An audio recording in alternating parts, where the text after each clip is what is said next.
টানা 41 দিন একটি আমল করুন, দোয়া কবুল হবেই ইনশাআল্লাহ। আমি নিজে আমলটির উপকার পেয়েছি এবং যাদেরকে বলেছি তারাও আমলটির উপকার পেয়েছে।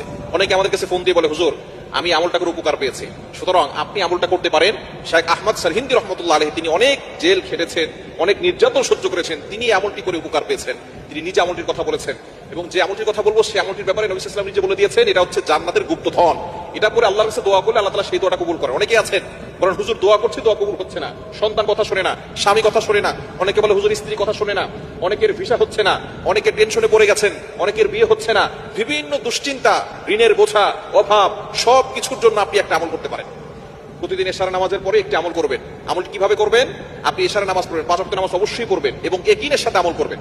যদি আপনার ইয়াকিন না থাকে, বিশ্বাস না থাকে, তাহলে কিন্তু আপনি কোন আমল করে আল্লাহর কাছ থেকে উপকার পাবেন না। আপনি ইয়াকিনের সাথে আমল করতে হবে যে আল্লাহ তাআলা আমাকে বিপদ থেকে উদ্ধার করবেন। টানা 41 দিনের একটি আমল করবেন।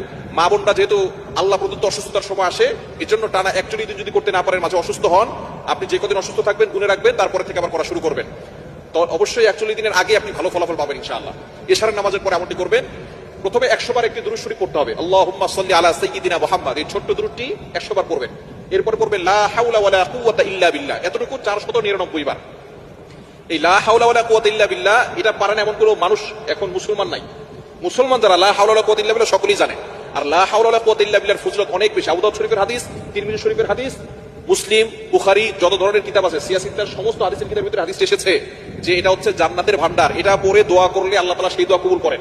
এজন্য এই লা হাওলা ওয়ালা কুওয়াতা ইল্লা বিল্লাহ এটাকে আল্লাহ রাসূল সাল্লাল্লাহু আলাইহি ওয়াসাল্লাম জান্নাতের গুপ্তধন বলেছেন, জান্নাতের ভান্ডার বলেছেন। এজন্য আপনি যত বেশি পারেন এটা করবেন। বিশেষ করে এশার নামাজের পরে লা হাওলা ওয়ালা কুওয়াতা ইল্লা বিল্লাহ এতটুকু 499 বার করবেন। আর শেষবারে লা হাওলা ওয়ালা কুওয়াতা ইল্লা বিল্লাহ আলিয়্যিল আযীম পুরোটা একবার পড়বেন। এরপর আপনি আল্লাহর কাছে দোয়া করবেন, আপনার কাকুতি মিনতিগুলো আল্লাহর কাছে বলবেন। সন্তান কথা শুনে না, আপনার সংসারে অশান্তি, স্বামী কথা শুনে না, সন্তান বিয়ে হচ্ছে না অনেক মেয়ের, এবং আপনি দুশ্চিন্তা আছেন, ডিপ্রেশনে আছেন, ফার্স্টেডের পিপল যারা, এশার নামাজের পরে এই দোয়াটা পড়বেন। আল্লাহুম্মা সাল্লি আলা সাইয়্যিদিনা মুহাম্মাদিন 100 বার, লা হাওলা ওয়ালা কুওয়াতা ইল্লা বিল্লাহ 499 বার, আর লা হাওলা ওয়ালা কুওয়াতা ইল্লা বিল্লাহ আলিয়্যিল আযীম পুরোটা একবার পড়বেন। এরপর আপনি আল্লাহর কাছে দোয়া করবেন। দেখবেন আল্লাহ তাআলা আপনার সকল নেক আশাগুলো পূরণ করে দিবেন।